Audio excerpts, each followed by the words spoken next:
Arquidiócesis de la Verapaz presenta El Pueblo de Dios, el pueblo de la esperanza. Estimados amigos, una vez más tenemos el gusto de entrar en sus hogares a través de este programa, con el mensaje de crecimiento espiritual y familiar.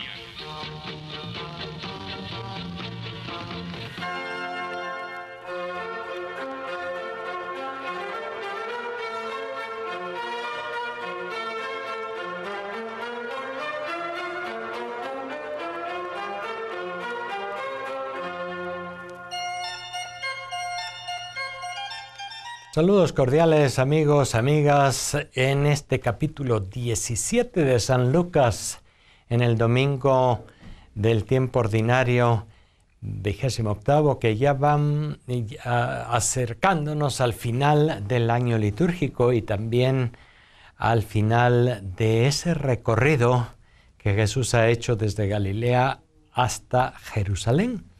Hoy nos encontramos con un texto que es propio del Evangelio de San Lucas.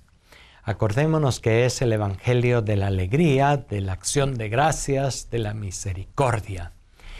Y este texto propio de San Lucas nos narra la curación de unos leprosos y luego el versículo final de la perícopa que hoy se lee nos habla de la felicitación al único de ellos que regresó a dar gracias y a dar gloria a Dios.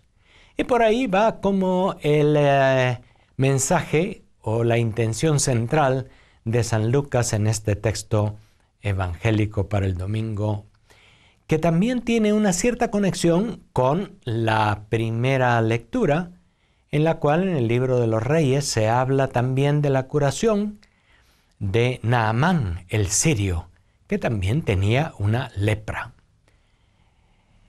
El texto de la segunda carta de San Pablo nos habla también de los sufrimientos de Cristo y de los sufrimientos que Él mismo vive a causa del Evangelio. Podemos decir que ahí está como el hilo conductor de los textos de este domingo. No hay duda que lo primero que llama la atención es ese fenómeno de la lepra. Podemos decir que a lo largo de todo el Antiguo Testamento y también del Nuevo aparece esta enfermedad. No hay duda que hace 2000 años era verdaderamente una enfermedad muy desconocida. No había curación para estas deformaciones que se producían en la piel o en el mismo cuerpo de la persona afectada.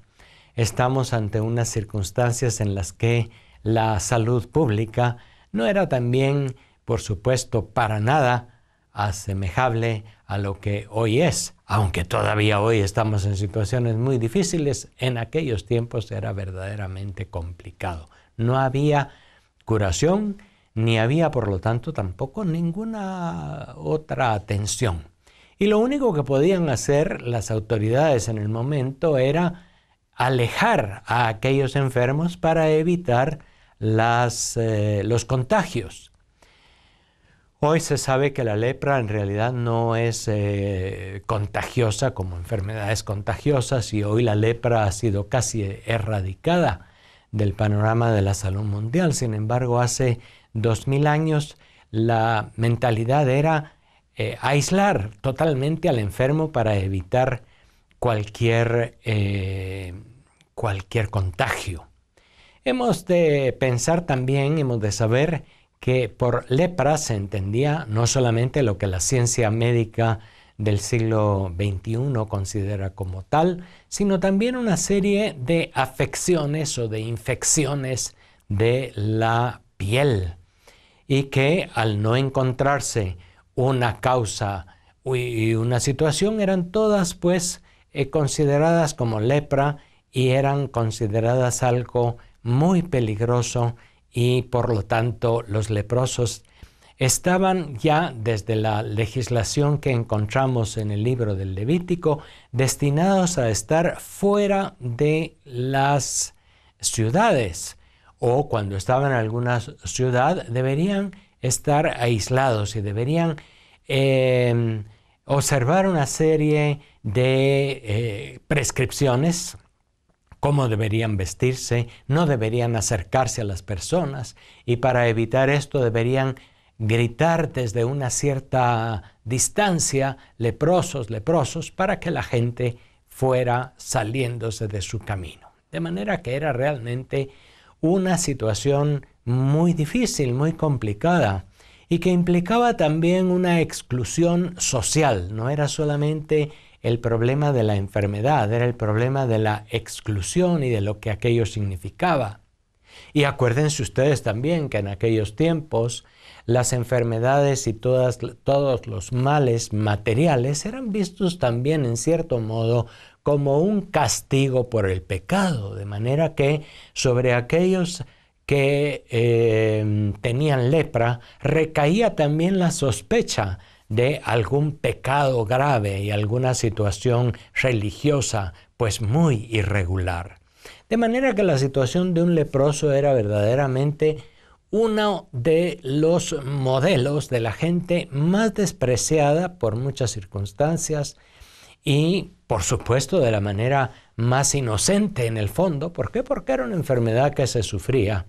Y algunas veces, cuando no se trataba verdaderamente de la lepra, que era prácticamente incurable, había otras afecciones cutáneas, afecciones de la piel, que desaparecían o que se curaban espontáneamente. En ese caso estaba prescrito también que los enfermos se presentaran ante los sacerdotes para obtener un acta de salud, que era también, por supuesto, un acta de pureza. Fíjense ustedes que ahí encontramos también la conexión entre lo meramente físico, la salud, y lo religioso, puesto que eran los sacerdotes en el templo de Jerusalén quienes tenían que declarar a aquella persona pura, y media vez declarada podía reincorporarse a todas las tareas normales de su propia vida, a la convivencia con los demás, a la familia, etc. No hay duda que aquello era una situación no únicamente del pueblo de Israel, era de todos los pueblos, y en eso nos hace pensar también la primera lectura, en la cual el profeta Elías pues hace una curación a favor de Naamán, el sirio, que tiene también pues mucho significado en el Antiguo Testamento, precisamente porque fue un extranjero y alguien que no creía en el Dios de Israel, el que fue objeto de la curación milagrosa por parte de aquel profeta. También en el texto del Evangelio encontramos una coincidencia con ese detalle. No es alguien del pueblo de Israel, sino lo contrario, un excluido, un samaritano, uno considerado extranjero por muchas razones, el que es objeto del elogio de Jesús. Ahí encontramos también otro elemento que se suma a la exclusión que ya venía por la salud y la lepra. Era la exclusión también por ser samaritano.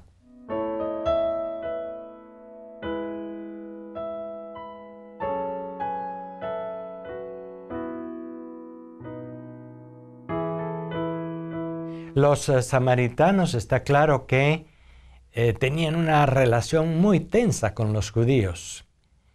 Los samaritanos eran un grupo étnico, podemos decir así, que había venido de la mezcla de judíos con otros pueblos y que por lo tanto no solamente no eran de la raza judía, sino también tenían una serie de costumbres, había habido un sincretismo en su religión y los samaritanos no se consideraban en sintonía con el pueblo de Israel. tenían algunas cosas en común porque tenían raíces étnicas, culturales, religiosas, comunes, pero también eran muy diferentes. Habían heredado de los otros pueblos costumbres paganas y costumbres que los judíos consideraban reprochables y que por lo tanto los despreciaban.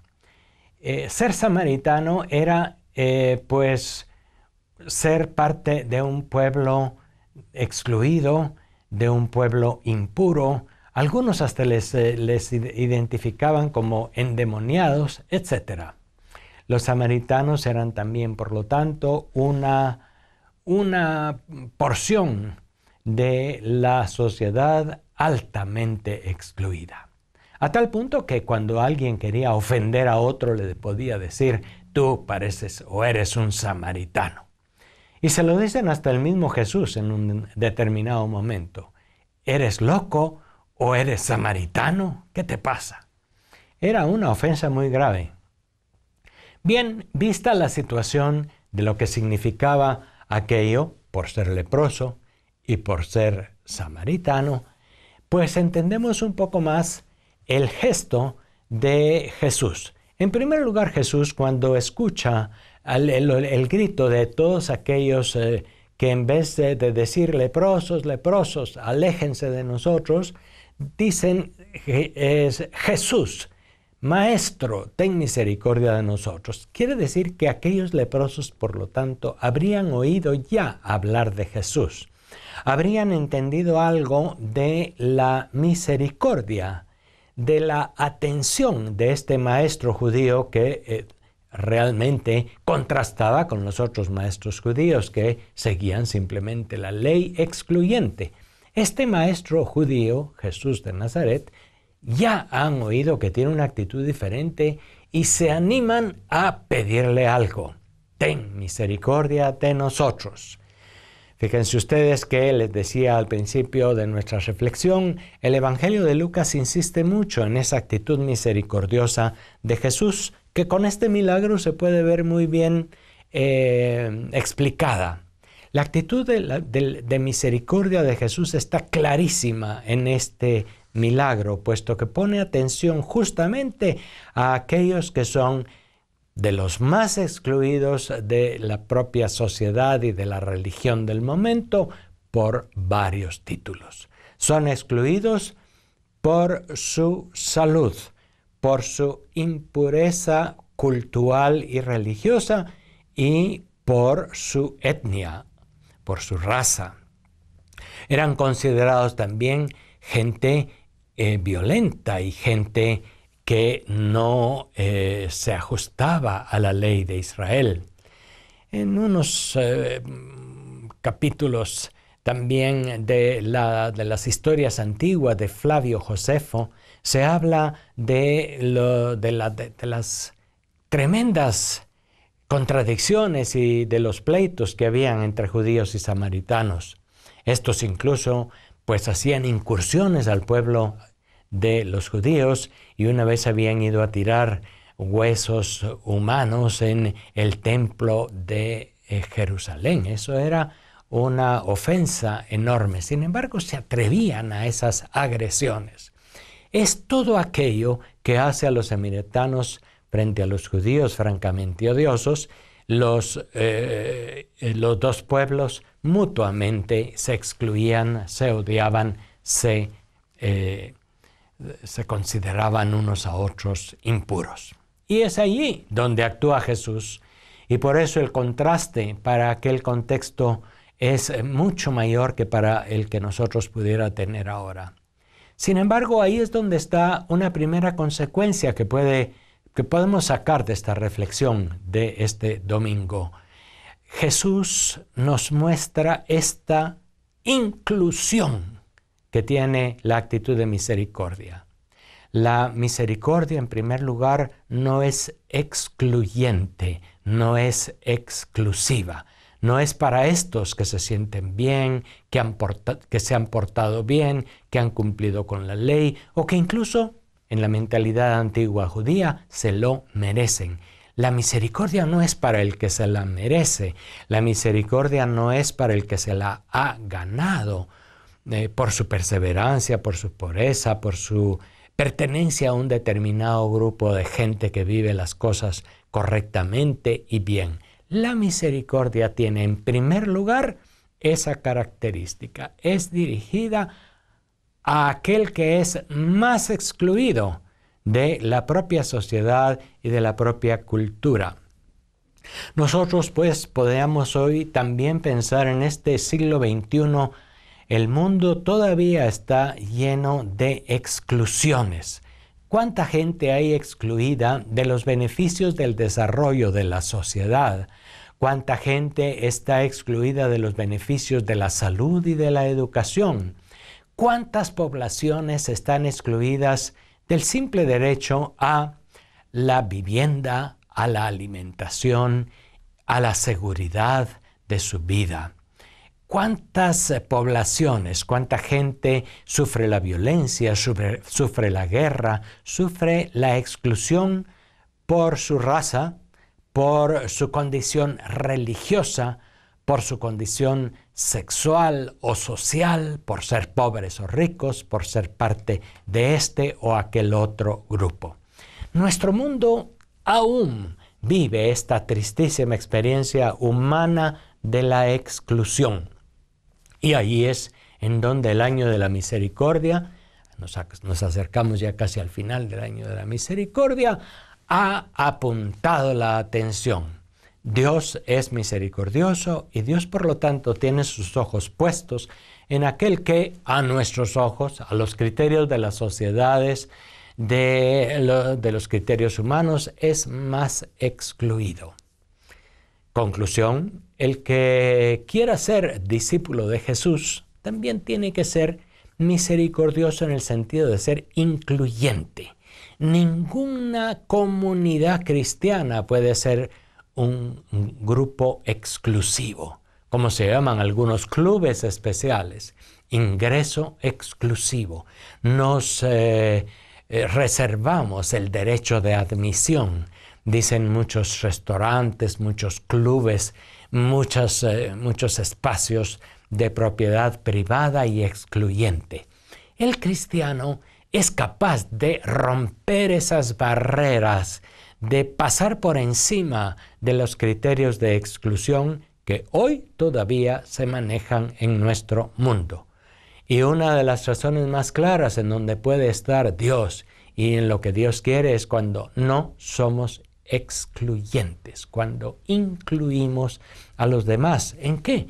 En los derechos, en la dignidad humana, en la atención a su valor fundamental como persona humana, por encima de sexo, condición social, condición económica, etnia y lo que sea.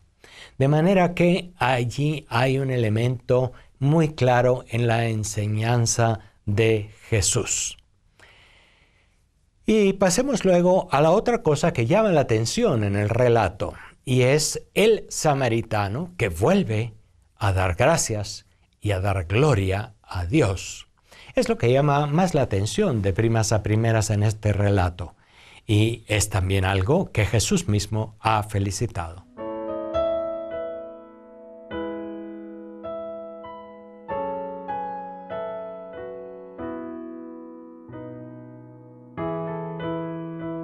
El texto de San Lucas, pues, nos habla de otra de las predilecciones de Jesús y es enseñar con esos contrastes.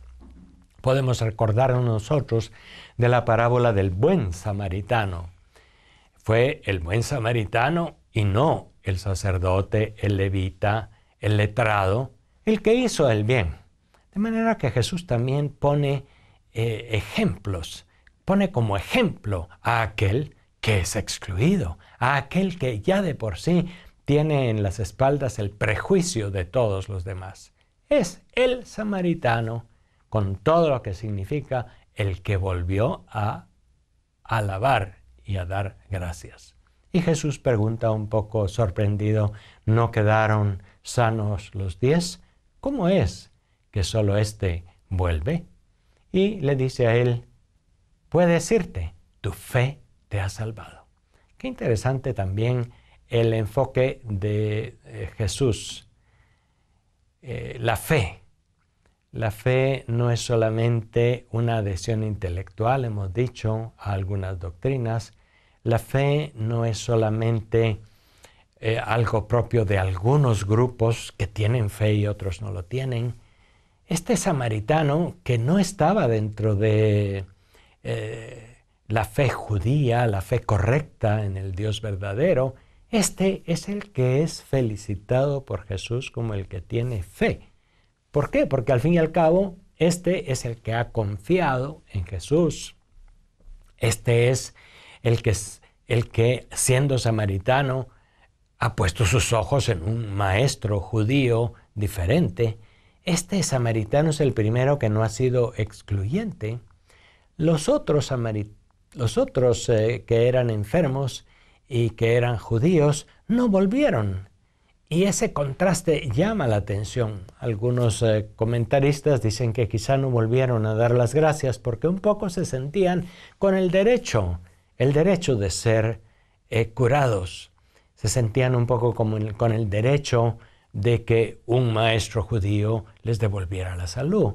Eran parte del pueblo elegido, escogido, mientras que el otro reconoce con mucha más facilidad que ha sido objeto de un acto de misericordia gratuito. Sin embargo, los otros judíos, dicen algunos comentaristas, no consideraban aquello gratuito. Quizá habían orado muchas veces al Dios de Israel, quizá habían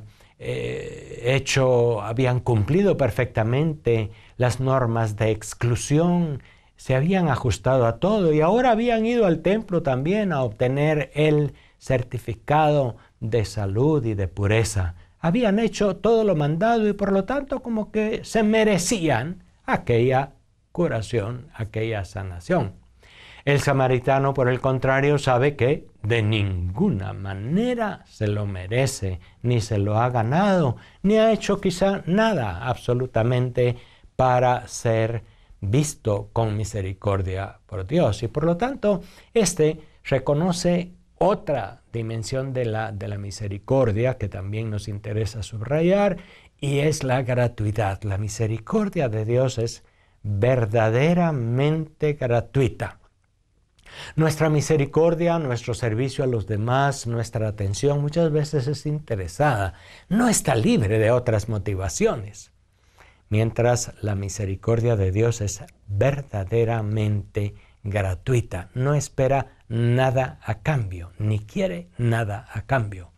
Es interesante ver hoy esa coincidencia también con la primera lectura, cuando Naamán el sirio se ve curado de la lepra y quiere recompensar al profeta con grandes riquezas, el profeta no acepta absolutamente nada, ¿verdad? Y entonces Naamán el sirio simplemente se lleva un poco de tierra para hacer un altar en su propia tierra y alabar al Dios de Israel haciendo un altar con aquella tierra de Israel.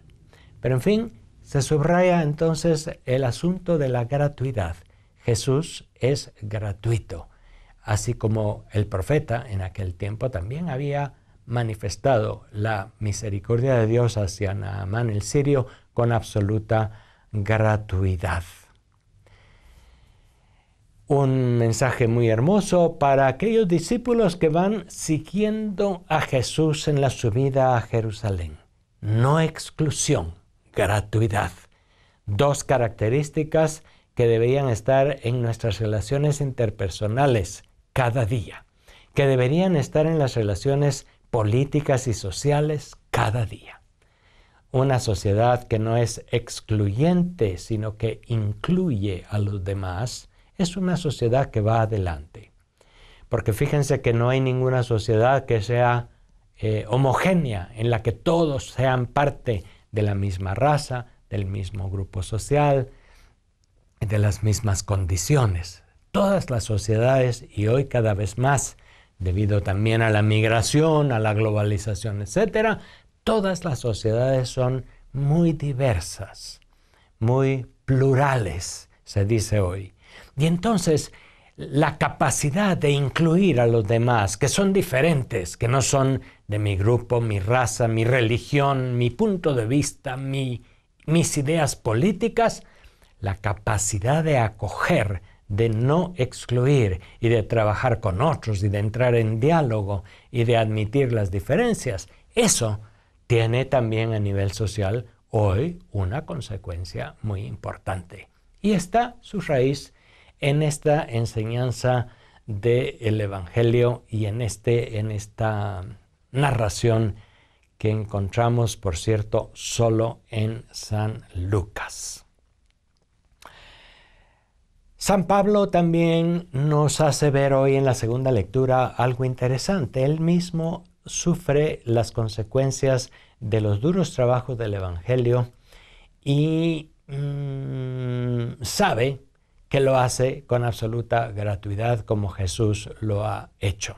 También es un pensamiento, una idea muy interesante que encontramos en los textos de San Pablo. Su gratuidad, su cercanía a los pecadores y a los más abandonados, su acercamiento a los paganos en toda su acción evangelizadora. No excluir, dar gratuitamente, como Dios no excluye y como Él es absoluta y totalmente gratuito. Podemos decir que ese es el mensaje central para este domingo.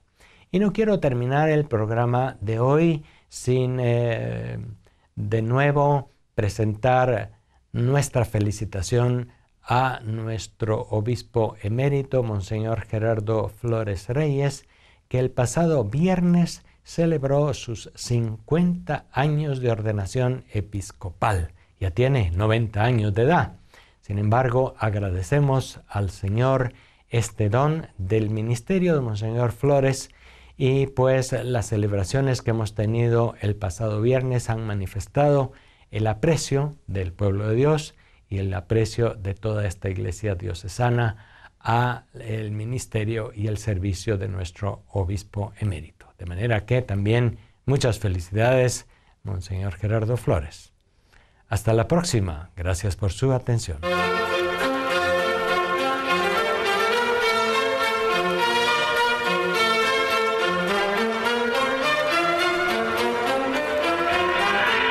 La Diócesis de la Verapaz presentó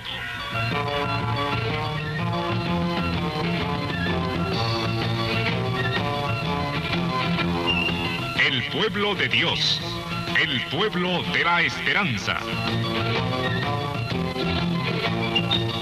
Agradecidos por su atención al mensaje de crecimiento espiritual y familiar. Hasta otra oportunidad.